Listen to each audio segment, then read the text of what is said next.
Fala pessoal, meu nome é Matheus, sou estudante do quarto período do curso de Medicina da universidade. Vou estar trabalhando com vocês História junto com os outros três professores. Essa é a nossa primeira aula juntos. E antes de começar, eu vou dar um breve resumozinho do que vai ser as nossas aulas e dos materiais que eu vou estar disponibilizando para vocês.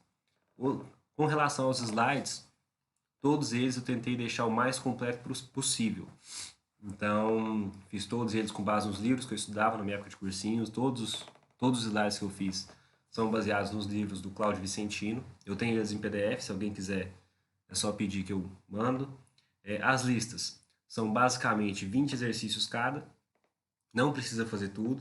Seria bom se fizesse, mas se tiver muito pesado, tenta fazer ali só uns 10, 12 e vem com dúvida. Dúvida é muito importante, não deixe de estudar a história. E sobre a nossa matéria, eu peguei basicamente a parte de Idade Moderna. O que é a Idade Moderna? A Idade Moderna ela vai ali do 1453 depois de Cristo a 1789. Quais são os marcos que demarcam o início e o fim da Idade Moderna? O início da Idade Moderna, em 1453, ela é marcada pelo fim do Império Romano do Oriente, ou Império Bizantino. E ela termina lá na Revolução Francesa, em 1789, que eu também vou ministrar essa aula para vocês. E peguei mais umas duas aulas, uma ou duas aulas aí de história contemporânea. Beleza, pessoal? Então, nossa primeira aula vai tratar da formação dos Estados Nacionais e das grandes navegações. Quando a gente fala de formação de Estados Nacionais, a gente tem que ter em mente que a gente vai estudar basicamente o processo de formação dos Estados do Ocidente. Basicamente 4 deles: França, Inglaterra, Espanha e Portugal. A gente não vai estudar não vai estudar Oriente, a gente vai estudar basicamente a formação desses 4 estados. Para estudar a formação desses 4 estados, a gente tem que retomar um pouquinho da Baixa Idade Média. Por quê? Porque lá porque a história ela não funciona de um jeito que acaba um período e começa outro completamente diferente. Não, é um processo gradual. Então, conforme foram acontecendo, as coisas foram se modificando ao longo do tempo, de forma gradual, de forma pequena, até que num grande espaço de tempo a gente vê uma diferença muito grande de uma época para outra época. No caso da Idade Moderna, a gente tem que pegar um pouquinho lá da Baixa Idade Média. Vocês já tiveram essa aula, então não vou adentrar muito. Eu vou só fazer uma breve retomada de alguns conceitos que eu preciso para que vocês entendam a formação dos estados nacionais que eu vou falar agora, beleza? Então, quais foram as principais modificações na Europa da Idade Média que levaram à formação de um estado nacional? Primeira coisa, desenvolvimento comercial urbano. Quais eram os obstáculos a esse desenvolvimento comercial e urbano na Europa lá na Idade Média? Era grande diversidade política e a estrutura típica, né, que é o feudalismo. O que é essa grande diversidade política? São vários feudos, com cada feudo com um poder local, ou seja, a Europa era dividida em grandes extensões de terra e cada extensão de terra tinha um cara que comandava ali. Então, uma pessoa para sair de um feudo e ir para o outro, ela tinha que pedir permissão do cara que comandava tais feudos, entendeu? É, dentre essas modificações, qual é a principal relação para a formação de uma cidade, para a formação de um estado? É a relação comercial. E justamente esses vários feudos, com vários comandantes nesses feudos, que instituíam diversos impostos, interferiram nas relações comerciais, ou seja, um, um comerciante saía de um feudo X para ir para um feudo Y, por exemplo. Ele pagava os impostos do feudo X, chegava lá no feudo Y, tinha que pagar outros impostos, porque a figura política central, a figura de poder central do feudo X e do feudo Y eram diferentes. Logo, não eram adotadas as mesmas medidas, não eram adotados os mesmos pesos, não tinha uma unidade monetária, ou seja, a moeda que valia em um feudo já não valia no outro, não tinha uma lei que dava uma uniformidade territorial para a região, ou seja, a lei que valia num feudo X não valia no feudo Y, e assim vai, beleza? Quais foram as consequências desses obstáculos, desses impostos, dessa grande diversidade política e de poder na região europeia ali da Baixa Idade Média? da burguesia, que era constituída pelos comerciantes, né, para tentar combater principalmente essa cobrança de impostos, ela apoiava um poder centralizado, para que esse poder centralizado pudesse se sobrepor aos poderes feudais. Ou seja, você tinha um nobre que tomava conta de uma terra, o que a burguesia fazia? Ela apoiava um rei que estava acima do nobre. Como que era feito esse apoio? Ela dava dinheiro para o rei formar um exército, o exército ia lá e tomava o feudo, seja por meio político, por meio de negociação ou por meio da guerra mesmo. E qual que era o interesse dos reis nesse apoio burguês, nessa tomada de feudos? Era centralizar a política, centralizar a política neles, né? Ou seja, a centralização do poder, sobrepor a nobreza e limitar o poder da igreja, porque como vocês viram lá nas aulas de Idade Média, a instituição mais poderosa, tanto na alta quanto na baixa Idade Média, é a Igreja Católica. Beleza? Então, esses são os conceitos que eu precisava retomar com vocês. Agora a gente já vai começar a formação dos estados propriamente ditos. Começando pela França. A França ela tem início lá na dinastia Capetinga, que começa em 987 e vai até mais ou menos ali 1328. E o cara que deu início a essa dinastia chama Hugo Capeto. Por isso, dinastia Capetinga. Ele não fez muita coisa importante, ele só começou ali a dinastia mesmo, né? Um cara que foi muito importante para a formação da França foi esse cara aqui, ó. Esse cara aqui, ó, Filipe II ou Filipe Augusto. Ele governou de 1180 a 1223. Quais foram as medidas que esse Filipe Augusto adotou? Ele começou a cobrança de impostos para montar um exército. Qual é o objetivo? Qual era a justificativa dele para cobrar esses impostos e montar o exército? Lá no norte da França, a Inglaterra estava ocupando essa parte, lá no norte da França. Aí, com o objetivo de expulsar, com a justificativa de expulsar esses ingleses do norte da França, ele começou a cobrar impostos e montar o exército.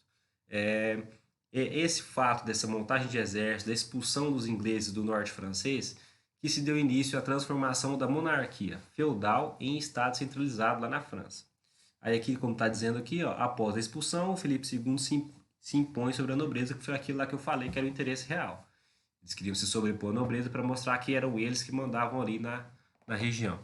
Uma observação no governo desse Filipe II é que ele, mesmo após a expulsão dos ingleses, ele manteve a cobrança de impostos,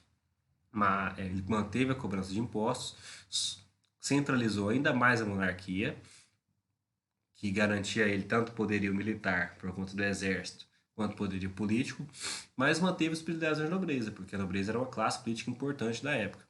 E manteve também a subordinação servil, que era a estrutura social da Idade Média, né? Aqui um outro rei que foi importante também foi o Luís IX, que governou de 1226 a 1270. Ele criou uma rede de tribunais e instituição monetária, ou seja, foi ele que instituiu a primeira moeda francesa e começou ali um poder judiciário na França. Só fez isso, nada além dessa instituição monetária aí. Filipe IV, Filipe o Belo, né, chamado de o Belo, ele governou de 1285 a 1314. Qual foi a coisa que ele fez? É uma coisa muito importante que vai refletir lá na Revolução Francesa em 1789. Ele criou a Assembleia dos Estados Gerais, quais eram os Estados Gerais? Clero, nobreza e comerciante ou burguesia, né? Como é que funcionava essa assembleia? Cada estado tinha um voto e a resolução que tivesse mais votos seria adotada pelo rei. O rei ia colocar isso para funcionar. Quais que foram as determinações que foram impostas na Assembleia dos Estados Gerais sobre a população? O que eles fizeram? Eles começaram a taxar os bens da igreja, eles transferiram a sede da igreja para Avignon, que é um episódio conhecido como Cativeiro de Avignon. Que foi isso? A nobreza francesa, a realeza francesa, exigiu que a igreja transferisse a sede do poder da igreja de Roma para Avignon. Fizeram isso, né? Teve esse foi o chamado Cisma do Ocidente, que teve que após essa transferência do centro do poder da igreja de Roma para Avignon, uma parte da igreja não concordou com isso. Então eles nomearam um outro papa em Roma. Ou seja, por um período de tempo aí, A gente teve dois papas, um papa em Avignon e um papa em Roma. Esse governo, essa questão é resolvida só lá no fim do século XV, mais para frente a gente fala disso. E outra coisa importante para a formação da França também foi a Guerra dos 100 Anos, que foi de 1337 a 1453. Eu não vou adentrar muito, que essa matéria de Baixa Idade Média, que é só para vocês verem que foi importante para a formação do território francês, para a consolidação da monarquia francesa. Aqui em verde, ó, tá a terra adquirida pelos franceses, aqui na época da Guerra dos 100 Anos. Essa partezinha verde aqui e essas partezinhas aqui, ó. Beleza? Aqui também a parte em laranja, a parte aqui da Bélgica, aqui, ó, Luxemburgo e tudo mais, também foi entre a Guerra dos 100 Anos e um pouquinho depois, ó. E a área sobre o cotouro inglês, essa parte de Bordeaux aqui, essa parte mais aqui pequenininha e essa parte aqui que é pertinho da Inglaterra, aqui no Canal da Mancha e tudo mais. Então isso aqui é para vocês verem como que a Guerra dos 100 Anos influenciou na formação do território francês, beleza? De formação francesa é basicamente isso, não tem muita coisa para falar. Vamos para a próxima. A Inglaterra. A Inglaterra já tem um pouquinho mais de coisa. A Inglaterra é um país muito importante tanto na história geral do mundo quanto na história do Brasil propriamente dito. Como é que começa a formação da Inglaterra? Ela começa lá com a invasão normanda, em 1066 d.C., com Guilherme o Conquistador. Aí teve essa batalha de Hastings, entre os normandos e os anglo-saxões, né? Que era como denominavam o povo lá da Grã-Bretanha. Houve uma derrota anglo-saxã e os normandos fortaleceram o seu exército e começaram a cobrar impostos sobre os anglo-saxões, sobre os habitantes lá da ilha da Grã-Bretanha.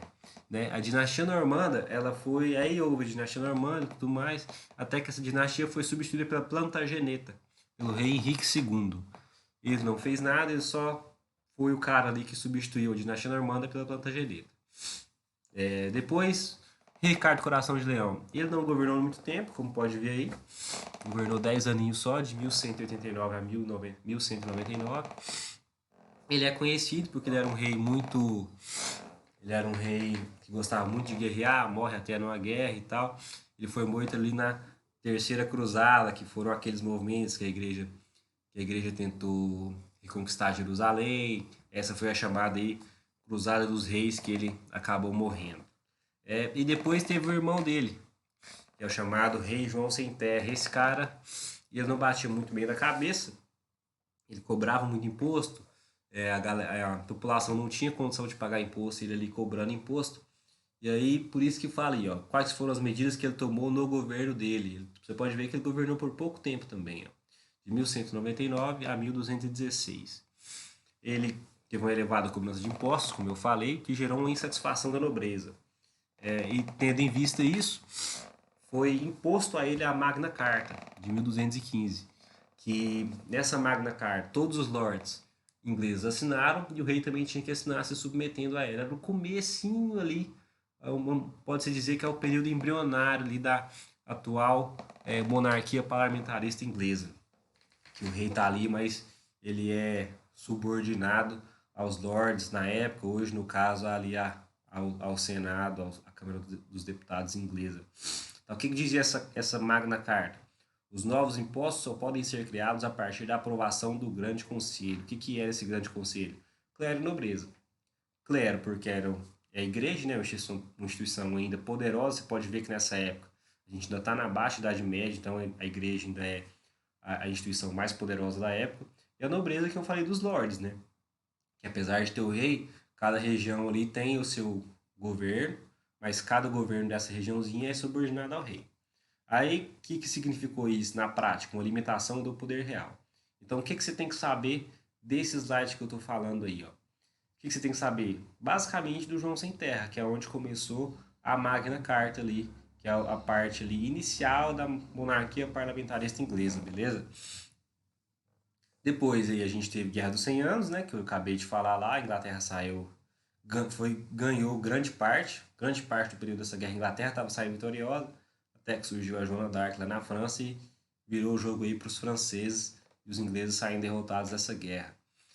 Quando eles saem derrotados dessa guerra aí, a Inglaterra entra numa crise política gigantesca, que leva a essa Guerra das Duas Rosas aí, que é a família York e a família Lancaster.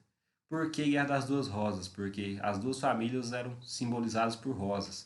A York, essa rosa aí vermelha com branca, e a Lancaster, essa rosa aí vermelha, beleza? O que aconteceu nessa guerra? Essa guerra aí, ela durou um tempinho bom entre essas duas famílias, que eram as mais poderosas da Inglaterra na época. Só que essa guerra enfraqueceu muito os dois lados. Aí, percebendo esse enfraquecimento, a família dos Tudor foram lá e intermediaram um acordo entre as duas. Por isso que na imagem aí, a rosa do meio, que simbolizando a rosa dos Tudor, é uma rosa vermelha e branca. Pegou a branca dos York, a parte vermelha dos Lancaster, e meio que unificou esse aí. E eles intermediaram um acordo entre a família York e a Lancaster, assumiram o trono e acabaram unificando o país, dando início aí à dinastia dos Tudor na Inglaterra, beleza? Inglaterra é basicamente isso, não tem muito o que falar não. Espanha. Espanha também não tem tanto o que falar, porque é basicamente a guerra de reconquista, né? Por que essa guerra de reconquista? Porque ali na Alta Idade Média, Baixa Idade Média, a Península Ibérica, ali onde está Portugal e Espanha, foi sendo gradualmente invadida pelos mouros, ou seja, os muçulmanos, né? E tendo em vista o poder da igreja na época, houve ali uma inflamação para poder expulsar esses mouros desses locais. Beleza? Então aí foi chamada Guerra de Reconquista porque antes era uma região dominada exclusivamente por europeus, depois chegaram os muçulmanos, essa Guerra de Reconquista foi uma reconquista desse território pelos europeus. Beleza? A Espanha então ela era dividida em 4 reinos, que eram os reinos de Leão, Navarra, Castela e Aragão. O que aconteceu ali? Em 1479, Castela e Aragão, que eram os reis mais poderosos ali, né, anexaram os outros 2 reinos, os reinos de Leão e de Navarra.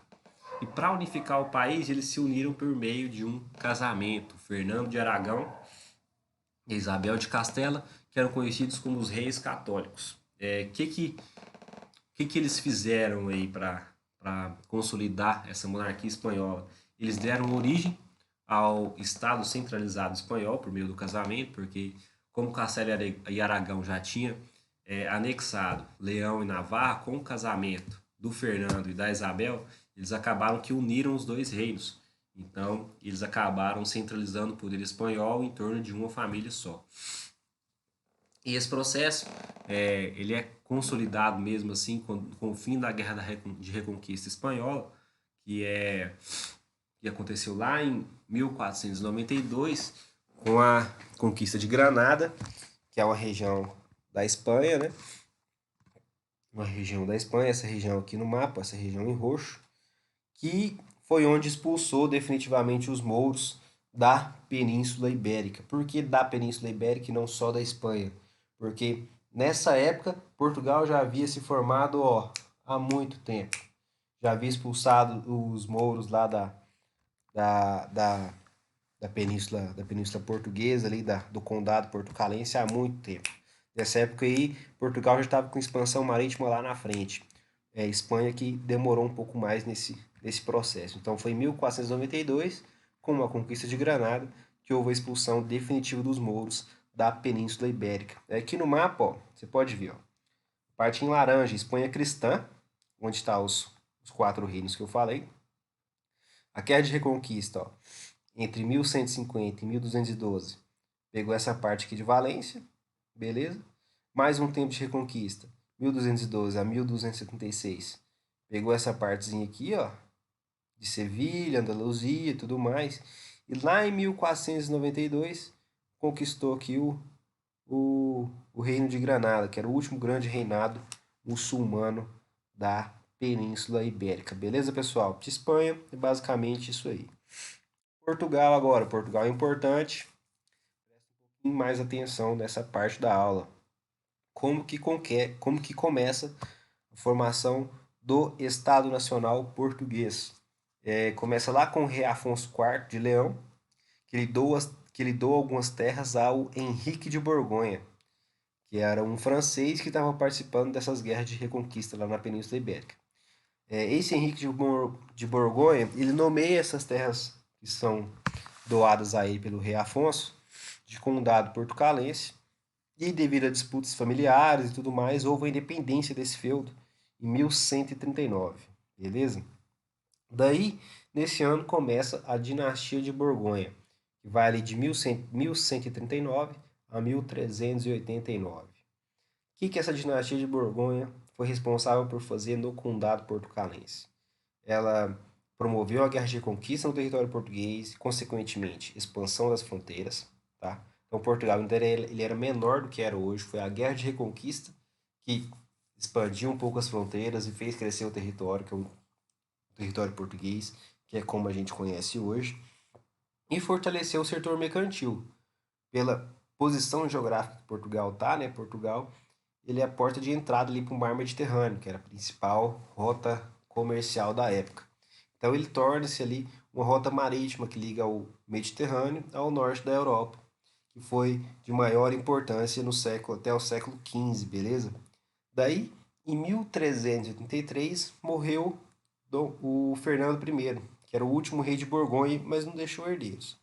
Daí, houve uma disputa ali pelo trono português. A nobreza ela apoiava o Dom Fernando, rei de Castela, mas isso aí iria fazer uma união entre Espanha e Portugal, uma coisa que a maioria dos portugueses não, não apoiavam. E os comerciantes, que era a segunda classe mais poderosa lá, apoiavam o Dom João, que era o mestre de Avi. Beleza? Em 1335, houve a derrota das tropas castelhanas, que eram apoiadas pela nobreza portuguesa, né? Lá o Dom Fernando aqui, rei de Castela, e tem início a dinastia de Avis. Aí você pode perguntar, isso já caiu em prova, por que a dinastia de Borgonha não começou a expansão marítima, mas sim a dinastia de Avis? A resposta dessa pergunta é a característica da família. A dinastia de Borgonha era um país mais conservador, ela era uma família mais conservadora, era uma família mais voltada para comércio interno, entendeu? Não tinha tanta ambição de expandir mercado consumidor, por exemplo. Já a família de Avis, que era uma família comerciante de Portugal. Por isso que houve essa, essa vontade de expandir os territórios portugueses para além mar. Então, foi por isso que foi a família de Avis, e não a de Borgonha, que começou a expansão marítima portuguesa. Então, aí, na dinastia de Avis, ó, a aproximação da monarquia com o setor mercantil. Que, que, quais foram as consequências dessa aproximação? Um fortalecimento real, porque o rei começou a cobrar imposto, né? E os comerciantes viam a ampliação desse mercado, que foi o que eu falei, ó. Como a dinastia já havia, era uma família mais voltada para o comércio, elas viram nessa expansão marítima uma possibilidade de ampliação de mercado. E o rei, por meio da cobrança de imposto, né, com a ampliação de mercado, ele poderia cobrar mais imposto dos comerciantes portugueses, que teriam o mercado interno português e o mercado das terras a conquistadas, beleza? A serem conquistadas. Essa aliança resultou na expansão marítima lá no século XV. Aí no mapinha, ó, a gente tem as rotas marítimas da época. Aqui, ó, as rotas terrestres, ó, todos eles passam por Lisboa, corta aqui a Espanha inteira, passa a França, a Alemanha, aqui em Frankfurt e tal. E a rota dos europeus do norte começa aqui, essa aqui em amarelo. E para você ver como que Portugal se tornou um entreposto, uma ligação entre o norte europeu e o mar Mediterrâneo, você acompanha essa linha vermelha aqui, ó, que sai daqui, ó, da região de Londres, Paris aqui, ó, passa aqui em Bordeaux na França, Porto, Lisboa, de Lisboa vai passar aqui direto pro mar Mediterrâneo. No mar Mediterrâneo passa aqui na Alemanha, na Itália, e a Itália faz o favor de vir aqui no Oriente e buscar ou vender mercadoria, beleza? Então essa é a formação de Portugal. Essa aula está sendo bem rápida porque não tem tanto conteúdo assim, até porque essas formações, se vocês forem pegar livro para estudar, dá mais atenção para as formações de Portugal e de Espanha. Inglaterra e França cai, mas também não cai tanto. Mas Portugal e Espanha, pela ligação que tem com o Brasil, dá uma atençãozinha maior, faz alguns exercícios, vem com dúvida pra gente que a gente pode ajudar vocês aí, beleza? Aí agora a gente vai começar as grandes navegações. Essas grandes navegações eu tentei falar das mesmas quatro nações, mas a gente vai falar, óbvio, mais de Portugal e mais de Espanha, porque são as que mais importam para o Brasil e foram os países que realmente fizeram a diferença quando se fala de expansão marítima. Então, vamos começar aqui nas grandes navegações, começando pelas navegações portuguesas. Quais foram os antecedentes que eu acabei de falar? Ó? Revolução de Avi, de 383 a 385. O que essa revolução trouxe para Portugal? Uma precoce centralização monárquica. Você pode ver que a Espanha ó, foi essa centralização consolidada lá em 1492, ou seja, Portugal está 100 anos adiantado. Por isso que Portugal sai tão na frente da Espanha no quesito expansão marítima. E houve uma associação do poder do rei e os interesses do setor mercantil, igual eu falei. O rei visava cobrar mais imposto e o setor mercantil visava ampliação de mercado. Beleza? Mas, além disso, quais foram as principais características portuguesas que fizeram com que eles fossem tão bem sucedidos na expansão marítima lá na época? Primeiro, os estudos náuticos. Os estudos náuticos de Portugal eles eram bem avançados se comparados aos do restante da Europa. Com Dom Henrique, que era chamado de um navegador, tudo mais, ele fundou a Escola de Sagres, que eram compostos por navegadores, cosmógrafos, cartógrafos, mercadores, aventureiros.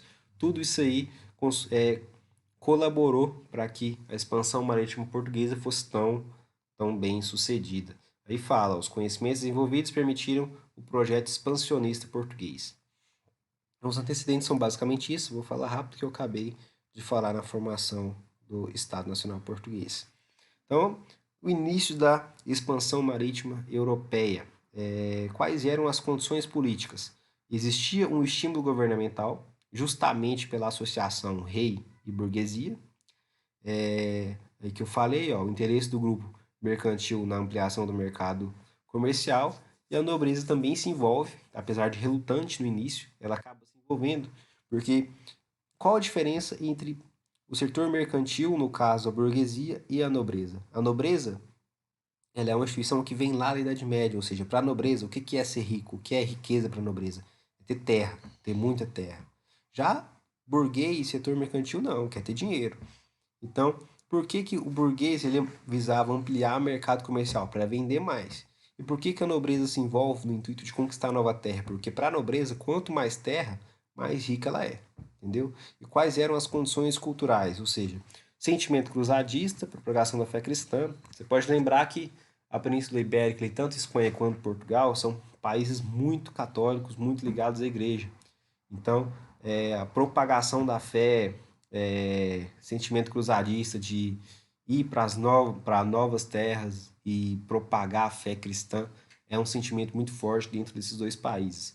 Além da, da condição geográfica mesmo, né, de Portugal, tá ali na pontinha da Europa, dá de cara ali com o Oceano Atlântico, então não tinha como fazer outra coisa senão expandir de forma marítima, beleza?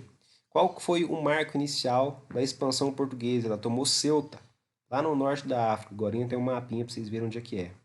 Lá em 1415.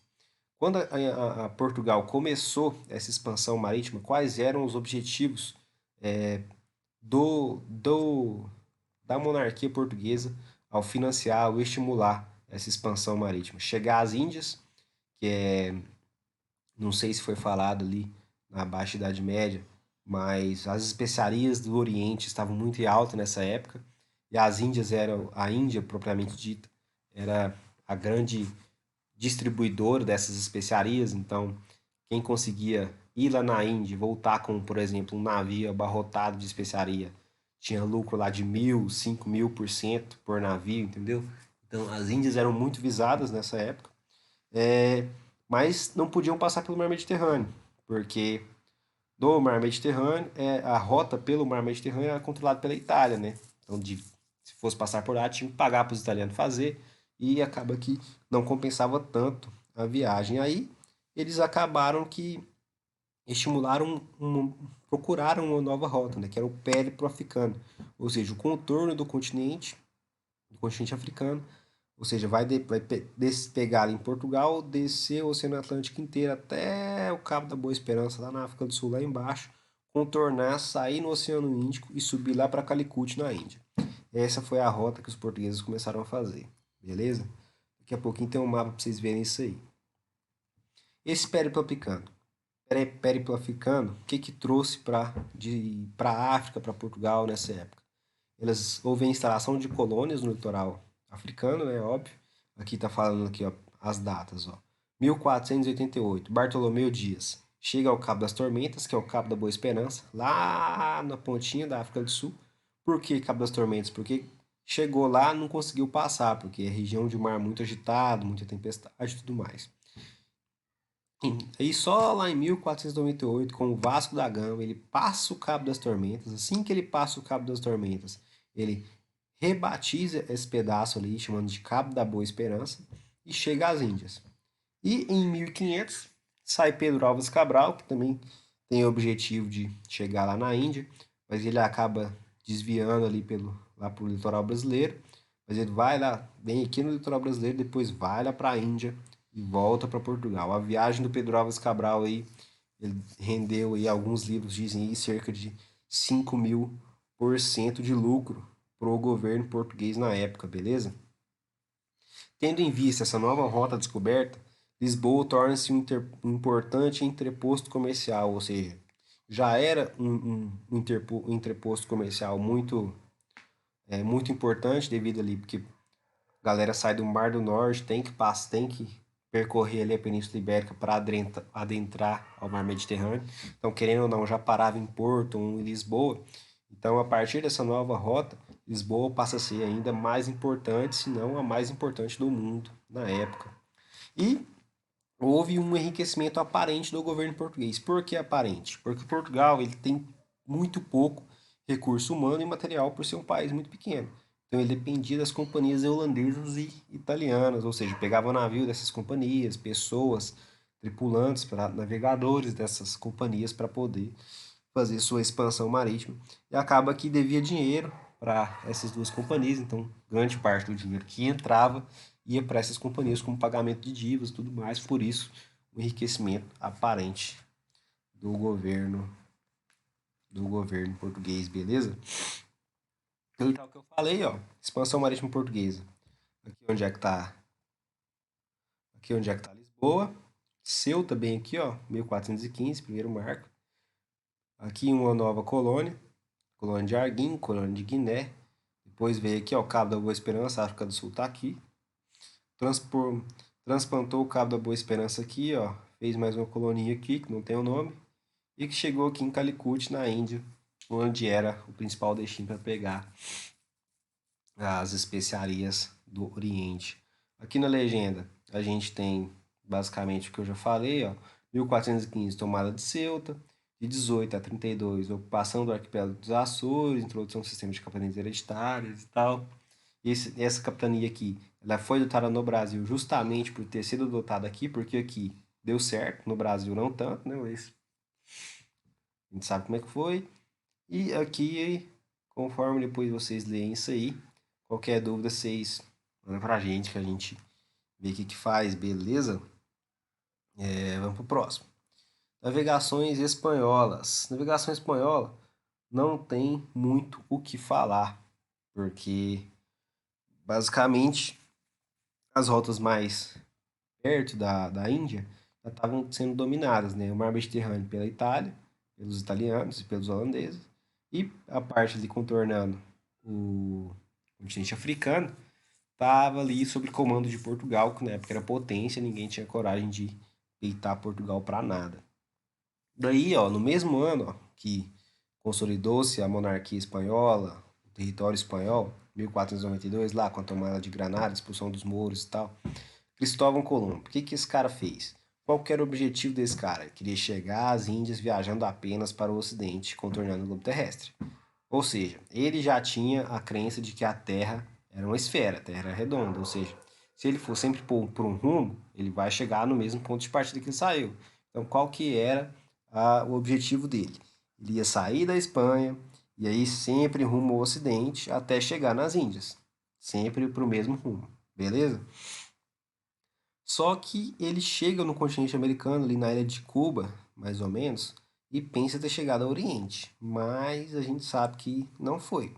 Só em 1504, o Américo Vespúcio desfaz esse engano aí, falando que aqui era as Índias, mas não é, e fala que pela extensão de terra, né, se trata de um novo continente, ou seja, se Colombo tivesse tido essa noção de que era um novo continente, hoje o continente podia se chamar Colômbia e não América. No caso, chama América por causa do Américo Vespúcio, que desfez esse engano aí em 1504. Beleza? Aqui a gente tem o mapinha, né, da expansão espanhola. Aqui a gente vê a de Cristóvão Colombo, ó. Aqui é de Cristóvão. Ele sai aqui, e aqui nas Antilhas, em Cuba, pensa que chegou nas Índias e volta, falando que chegou nas Índias, mas na verdade não chegou nas Índias não. Beleza? Lá em 1499, chega na Venezuela, esse Alonso Ojeda aqui, não sei como é que fala esse trem. Chega na Venezuela, que é já aqui América do Sul. Em 1500, esse Vicente aqui, eu não sei falar o resto do nome dele, ele chega no Brasil, lá no Rio Amazonas, aqui tudo mais, depois vocês leem isso aí. Mas o que vocês têm que saber basicamente da Espanha? O objetivo, chegar nas Índias, só que por um outro caminho, sem ser pelo Mar Mediterrâneo, que era controlado pela Itália, nem pela contorno aqui, pelo Périplo Africano, porque era controlado por Portugal. Então ele queria viajar sempre para cá, até chegar do outro lado, sempre para o ocidente, beleza? Então, de expansão espanhola, é mais ou menos isso aí que vocês precisam saber. Agora, qual outra coisa importante? Os tratados. Os tratados também caem muito em prova, é importante vocês saber todos decorados, né? Aí, ó, domínio português e espanhol sobre as expedições marítimas, ou seja, Portugal não, ou seja, França e Inglaterra estavam bem atrasados nessa época, tava ali disputa interna, descentralização política, a galera estava se formando ainda, enquanto Portugal e Espanha já estavam com uma monarquia centralizada, uma monarquia consolidada. Daí o que acontece? 1493, partilha do mundo com a bênção do Papa Alexandre VI. Qual que foi essa primeira partilha do mundo aí? Essa bula intercoeteira. Bula intercoeteira. O que essa bula falava? Todas as terras a oeste eram espanholas e todas as terras a leste eram portuguesas. Qual que era a referência? 100 léguas após a ilha de Cabo Verde. A ilha de Cabo Verde está bem aqui no mapinha, ó. Bem aqui, 100 léguas após e tal. Mas Portugal, eles só chegaram aqui em 1500, mas Portugal já tinha a noção que tinha mais terra para cá. Então, utilizando sua influência, seu poderio, que na época Portugal já era a maior potência mundial ali, mandou refazer esse tratado, que refez lá no Tratado de Tordesilhas em 1494, que substitui a bula. Fala a mesma coisa, terras a oeste do tratado, espanholas, a leste portuguesas, só que 370 léguas após a ilha de Cabo Verde. Vocês podem ver aqui no mapa, ó, que 370 léguas após já pega um pedacinho do Brasil, ó, já pega o Nordeste, já pega o Sudeste, um pedacinho do Sul aqui, ó. Beleza, pessoal? Então Portugal já tinha noção que tinha terra para cá, mas foi oficializado só em 1500. Então, é basicamente isso, pessoal. Essa primeira aula bem curtinha mesmo. Façam os exercícios, eu vou colocar a lista no Drive para vocês, vou mandar no grupo do WhatsApp. Qualquer dúvida, podem me procurar. Essa aula é bem rápida mesmo, não tem muito o que falar. Qualquer dúvida, estou disponibilizando aqui meu WhatsApp para vocês, né? Vocês já têm no grupo. E meu e-mail, se alguém achar mais fácil, são os livros do Cláudio Vicentino que eu utilizei. Na minha época de cursinho, só estudei por eles, consegui tirar uma nota até boa, né? Qualquer coisa podem me procurar e valeu demais. Até a próxima.